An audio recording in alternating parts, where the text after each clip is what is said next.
G'day, Digger here from Creative Games. Welcome to the first episode of our series on Stargate Atlantis, the deck building game, a mod for Tabletop Simulator. This is a game we're developing and it's still in beta, so it's not available on TTS just yet. It's a solitaire game only, but if we get loads of interest through subscribers to the channel, we may develop it into a two-player game or even a physical game. But let's not get ahead of ourselves. In this video, I want to introduce you to some of the basic mechanics, the cards, the decks, and the TTS interface.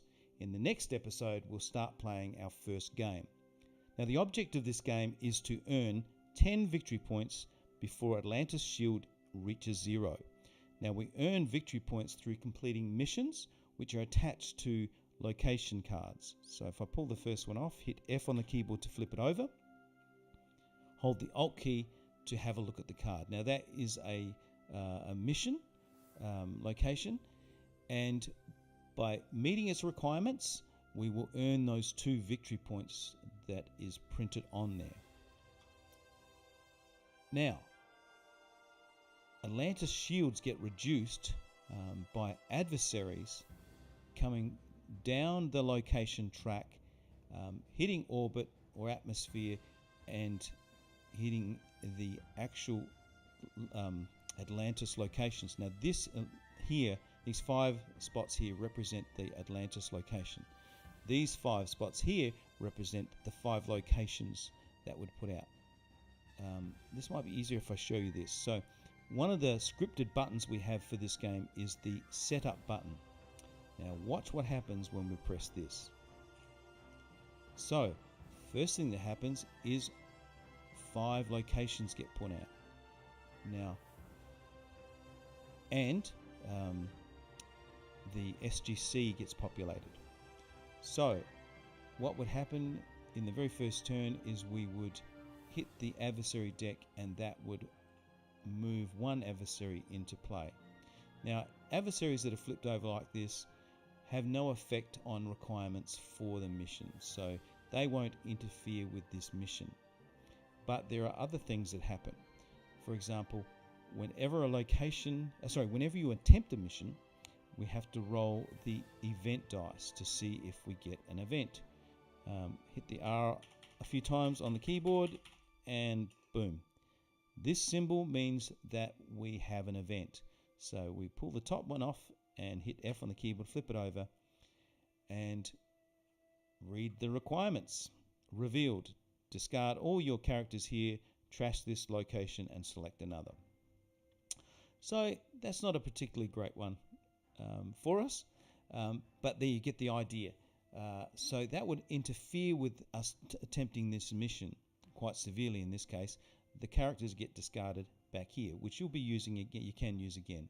It's only trashing that removes a character permanently from the game. But even then, there's possible ways of getting them back. So that's events. As I said, adversaries. Let's just flip this over. Here we have an example. This is a good example. See the 3 there? I'll hold the Alt key. That 3, if this character was revealed in Atlantis, that 3 would come off the Atlantis shields.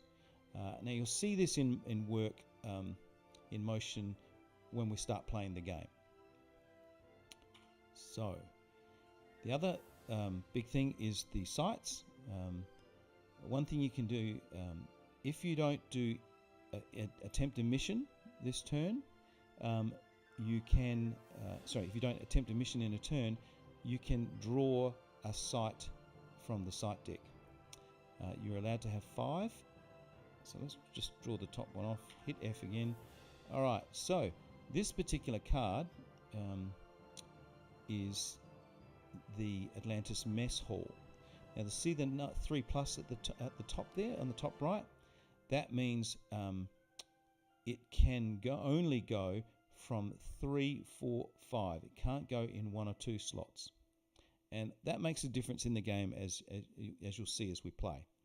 The other thing this one has is it's got 1 shield, which means we add 1 to the Atlantis shield. So you can see that sights, even though you weren't able to do a mission, sights can help the Atlantis shield. Okay, the other big component of this game is the SGC. Now, you start off with 12 team members to draw from, and each turn you draw 7 cards. And if you can't get 7 cards, then you basically shuffle your discard pile and draw the extras from there.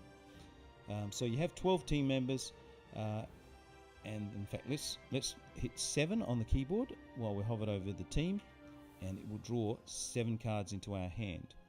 Now, as you can see, some of these cards have 1 as a star and 1 as an attack. The stars are recruit points, so in this case we've got 3 recruit points, so we can recruit someone whose value is 3 or lower. In this case, the only person we could recruit here is Taylor. And the other thing we have here is we've got 4 strike value. Now, I'll go into what all of this means as we play the game, rather than getting bogged down right now talking about it. So that's essentially the basics, mechanics of things. I'll go into more depth as we go on. Before we go, I will show you what these others do, these other buttons do. This button here shuffles all the decks, which you don't really want to do during the game. It's usually you do it at the beginning of the game. This one here discards your whole hand. This one here is a random discard from your hand, and this one here is a random discard from the mission area, and this is a mission area discard. So if we were attempting a particular mission, we'd put cards down in play like this, and say a card said, say an event said, okay, discard a card from your hand. Well, random discard from your hand. Then you would hit this button, and one would randomly be taken from your hand. If it said random discard from the mission area, you would hit this button.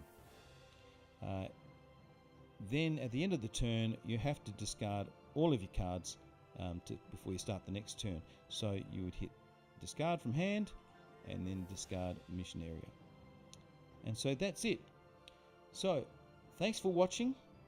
Please like and share this video, and if you want to be notified when the next video is out, then subscribe to the Creator Games YouTube channel by clicking subscribe and clicking the bell button. Bye for now, and thanks for watching.